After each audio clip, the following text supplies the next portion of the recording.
울산 CBS 시사팩토리 100.3 특집 시민과의 대화.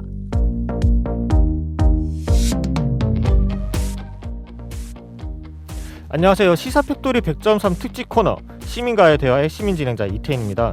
노키 교육감, 박병석 광역시의회 의장, 송철호 울산시장에 이어 중구청 박태왕 청장과 인터뷰 이어갑니다. 공동으로 사건 시민 진행을 맡은 윤주원 전 울산과학대 교수입니다. 지난 임기 3년에 대한 평가와 남은 1년 임기 중 계획이 궁금합니다. 그 중에서도 도시계획에 대한 궁금증이 많습니다. 중구 주민분들이 보내주신 질문이 제 궁금증과 대동소이하더라고요. 네, 다큐멘터리 연출가 양현희입니다. 저는 자녀들만 보면 주민들 건강 문제부터 생각하게 됩니다. 박태환 중구청장은 전국 원전동맹 회장으로 지난해부터 원자력 안전교부세로 주민 안전과 건강을 챙겨야 한다고 주장하고 있는데요. 이와 관련해 이야기 나눠보려 합니다.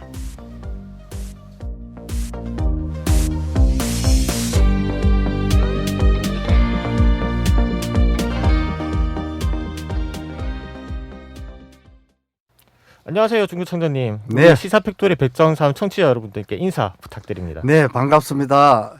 1년 만에 다시 뵙는 만나는 것 같습니다. 그동안 코로나19로 상당히 힘드셨죠? 예, 반갑습니다. 네, 반갑습니다. 그럼 바로 질문에 이어가 보도록 하겠습니다. 네. 지난 3년에 대한 이런 구청 운영에 있어서 어떻게 생각하시는지 한번 청취자 여러분들께 소개 부탁드립니다. 네, 민선 7기를 혁신중구 새로운 시작이라는 구정 목표 아래 국민이 행복하고 또 활기찬 중구를 만들기 위해서 쉼없이 달려왔습니다. 네. 그 결과 민선 7기 기초단체장 공약 이행 평가에 또 영광스럽게도 2년 연속 최우수 등급을 받기도 했습니다. 이것은 우리 중구를 사랑하는 주민 여러분 그리고 적극적인 협조와 700여 공직자들의 노력의 결과라고 생각이 됩니다. 네. 그래서 또 새로운 변화와 또 핵심 4차 혁명 시대의 행정이 선제적으로 대응해야 하고 또 주민들이 안정된 삶을 누릴 수 있다는 이런 생각 아래서 다양한 신규 시책을 발굴하고 또 그렇게 해 나갈 계획입니다. 네, 그렇군요. 네, 이어서 질문 부탁드립니다. 네, 앞으로 1년이 남아 있는데요. 어떤 계획을 하고 계신가요?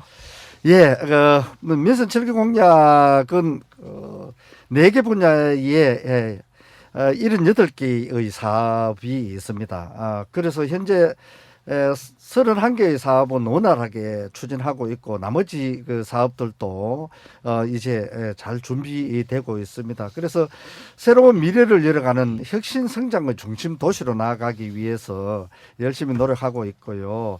4차 산업 선도도시 또 기업하기 좋은 도시로 만들기 위해서 우리 실정에 맞는 지식, 기술, 서비스 기반 산업진흥 계획을 이제 마련해서 적극적으로 추진하고 있습니다. 여기에 지금 이제 시작되고 있는 장현 도시첨단 산업단지 조성이 이제 토부 심의를 통과하게 되었지 않습니까? 네. 이렇게 해서 여기에 혁신도시의 고도화를 통한 우리 중구의 르네상스 프로젝트를 착실히 이행해 나가면은 아마 희망찬 중구가 될 것으로 예측하고 열심히 하겠습니다. 네, 알겠습니다.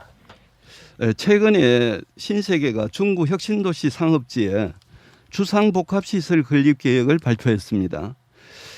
주민들 기대에는 좀 못 미치는 것 같습니다. 지역 주민들 실망감이 상당하다고 합니다. 어떻게 청장님 생각하시는지? 네, 맞습니다. 굉장히 실망이 큽니다.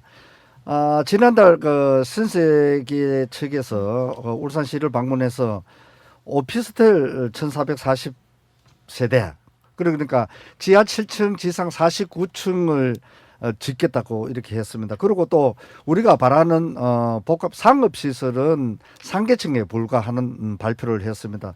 이 상업시설 상계층을 평수로 나눠보면 6,600평입니다. 여기에 편의시설을 넣고 이렇게 하면은 마트 수준밖에 되지를 않습니다. 그래서 지하 7층 지상 49층은 결국 오피스텔을 만들기 위한 10%의 법적 기준치를 만들기 위한 상업시설이 아닌가 이렇게밖에 생각이 들지를 않습니다. 그래서 우리 울산 시민과 중국민들은 실망감과 배신감을 이루 말할 수가 없습니다. 그리고 또 여기에 신세계는 땅 매입할 당시에 울산에 하나뿐인 특별 계획구역을 지정이 되어졌습니다. 이것은 용적률이 무려 1200%고 또 높이 제한도 받지 않는 이는 상당한 그 다른 데에 비해서는 또 특혜성이 있는 것이죠. 네. 이래서 우리는 2016년에 중국과 협약을 맺었습니다. 네. 그래서 이제 경영 환경이나 코로나19로 인해서 필 잘 미뤄왔는 걸 이해를 하고 왔지만은 결국 발표하는 데 대해서는 실망을 금치 못하고 있습니다. 네. 어찌 보면 울주군에 이제 들어설 울산역 복합환승센터랑 상당히 대조되는 사안이기도 하네요. 네. 그러면은 이게 주상복합으로밖에 건립될 수 없는 건지 또 궁금하거든요. 사실 그렇지는 않습니다. 주상복합이 아니고 원래는 백화점이 들어오기로 했지 그렇죠. 않습니까? 네. 그래서 우리하고 협약도 백화점이 들어오기로 이렇게 되어져 있었습니다. 그런데 이제 백화점의 그 사업이 사양화 산업이다. 오프라인에서 온라인으로 상당히 많이 바뀌어지는 이런 환경을 감안하더라도 이제 그 백화점 형태가 달리해서 굉장히 성공하고 있는 그런 부분들도 상당히 많이 있죠. 그래서 기업 윤리는 사회 분열을 또 방지하고 또 지금 세계적으로 그 기업들이 큰 기업들이 사회 환원에 또 지역 경제에 대한 역할을 많이 담당하고 있고 또 고용 창출을 위해서 노력을 다하고 있지 않습니까? 맞습니다. 여기에 너무 반하는 행위가 아닌가 이렇게 생각이 듭니다. 네, 반하는 행위에 해당한다. 네, 알겠습니다. 네, 그 최근에 울산대 건축학과 명예교수와 인터뷰에서 중구의 태생적 한계에 대해 들어볼 수 있었는데요. 행정구역이 작고 48%가 그린벨트라서 개발 가용지가 없다. 그래서 새로운 걸 할 수 없다라고 말했습니다. 또 중구를 비롯해 5개 구군이 생길 때 울산, 중구, 연포, 양정동이 북구로 가버렸는데요. 만약 지역 균형 감각을 가지고 조정을 한다면 연포로 남쪽은 중구에 졌더라면 국가 산단이 없는 중구가 국가 산단을 가지고 바다를 접하게 되면서 중구가 살아났을 것이다. 그래서 도시계획이 잘못됐다는 주장이 나오는 것이다라고 말했는데 그것에 대해서 좀 행정구역 조정과 그린벨트 해제 등이 가능한 건가요? 행정구역은 사실상 어렵죠. 그리고 또 조금 전에 말씀하신 부분을 인정을 합니다. 그때의 행정구역을 할 때에 지형 지물 또는 교통 또 우리 그 생활의 편의를 봐서 경계를 지정을 해야 되는데 동천강을 사이에 두고 북구가 중구로 넘어왔다가 다시 넘어가고 이런 현상들이 있죠. 그래서 바다가 유일하게 없고 또 우리 산업이 전혀 넘는 그런 도시가 되어져 버렸죠. 그래서 이제 우리가 48%의 그린벨트를 가지고 있는데 여기에 가용용지를 갖다가 찾아서 새로운 산업용지로 전환시켜야 된다라는 거 이거는 균형 발전을 위해서 울산시가 또 해야 될 그런 아주 중요한 역할이라고 생각이 듭니다. 네, 심지어 이런 말이 있었죠. 중구의 가장 큰 기업은 어떤 대형 마트다라는 얘기가 있었는데 참 서글픈 현실입니다. 네. 네, 계속해서 질문 이어가 주시면 될 것 같습니다. 네, 예, 저 근래 울산 중구의 그 도시 원도심에서 한글 역사 문화 특구가 진행 중에 있는 것으로 알고 있습니다. 한글 문화도시 이미지 구축과 문화관광 사업 여러 가지 개발을 위한 노력들을 많이 하고 계시는 걸로 알고 있습니다. 뭐 그런 것도 참 좋은 것 같고 바람직한 방향인 것 같습니다만은 아주 지엽적인 문제인지는 몰라도 안타깝게도 중국 원도심에 가면은 평생학습관이 있습니다. 거기에 가면은 비문해자들 예를 들어서 읽기 쓰기를 잘 못하시는 할머니 할아버지님들이 교육을 받고 계시는데 이분들 그 교육에서 한글 교육이 이제 시급한 내용들인 건 당연하다고 생각하는데 중구청에서는 이 사안에 대해서 어떻게 생각하고 계시는지 또는 이제 아무래도 뭐 사업을 하려면 예산이 뒷받침돼야 되는데 비분해자들 대상을 하는 그 예산 뒷받침이나 교육 제도에 대한 청장님의 어떤 생각을 한번 들어보고 싶어서 질문을 드렸습니다. 네, 그렇습니다. 평생 학습 그 도시로 우리 나간 지 12년이 지나고 있습니다. 그래서 우리 전 중구민들이 언제 어디서나 학습을 할 수 있는 기회 제공을 해야 된다라는 틀림없는 저희 생각은 변함이 없습니다. 그런데 우리 평생학습관에 우리 어르신들이 이제 한글을 배우기 위해서 정말 열심히 오시는데 여기에 대한 예산은 애초에 잡기에는 조금 부족함을 왜 그러냐면은 우리 그 한글을 배우기 위한 그런 희망자들이 자꾸 늘어나다 보니까 여기에 따른 예산이 그게 충족하지 못했는데 내년에는 꼭 확대해서 그 불편함이 전혀 없도록 하는데 최선을 다하겠습니다. 네, 불편함이 없이 내년도 당초 예산에 확보를 위해 노력해 주신다고 하십니다. 네, 시민 안전 관련해서 질문하고 싶은데요. 전국 원전 동맹 회장이시죠. 네. 예, 지방세 개정으로 원자력 안전교부세를 받아야 한다고 지난해부터 주장하고 계신데요. 어떻게 진행되고 있는 중인가요?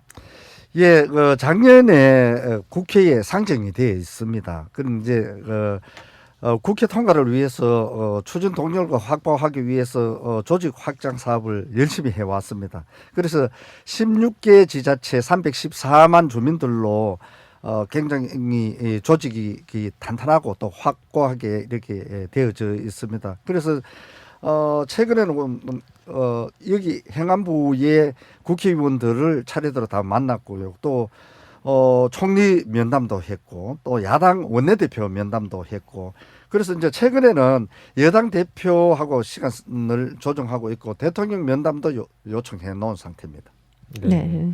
한번 그거에 대해서 말씀해 주시면 좋을 것 같아요. 중구가 이 원전과의 거리가 어느 정도 되는지 청취자분들이 알 수 있게 얘기를 해주시면 한번 좋을 것 같습니다. 예, 우리 중구가 한 25km에서 네. 22km에서 네네네. 예, 20 한 6km 사이에 있습니다. 이게 네. 상당히 가까운 편에 속하는 건지. 그렇습니다. 30km 안이 비상계획구역으로 설정이 되어 있으니까 네. 굉장히 피해 반경이 30km 안에 다 들어가니까 네. 똑같은 그 반경이라고 봐야 됩니다. 그렇군요. 이 원자로가 굉장히 건강에 악영향을 미치잖아요. 그렇죠. 암 유발하는 네. 그 원인으로도 또 지목되고 있는데 좀 걱정되는 상황이네요. 네, 그렇습니다. 네. 특히 요즘 원전 사고가 많이 나지 않습니까? 삼중수소, 또 갑자기 기계 멈춤, 뭐 이런 사고들이 많은데 특히나 이제 재처리 문제가 가장 큰 또 문제죠. 그렇습니다. 지금까지 우리 그 나라에는 임시저장 시설을 이용하고 있다라는 데 여기에 큰 문제죠. 네. 그래서 이제 맥스터를 건설을 하겠다고 이랬는데 중간 처리 시설도 완벽하게 되어지 있지 않는 이런 데에서 가장 가까이 살고 있는 우리 그 울산 시민들의 안전 이게 굉장히 큰 문제라고 생각합니다. 네, 맞습니다. 그렇다면은 이런 지방세 개정이 왜 안 되고 있는 것인지에 대해서 한번 설명 부탁드리면 좋을 것 같습니다.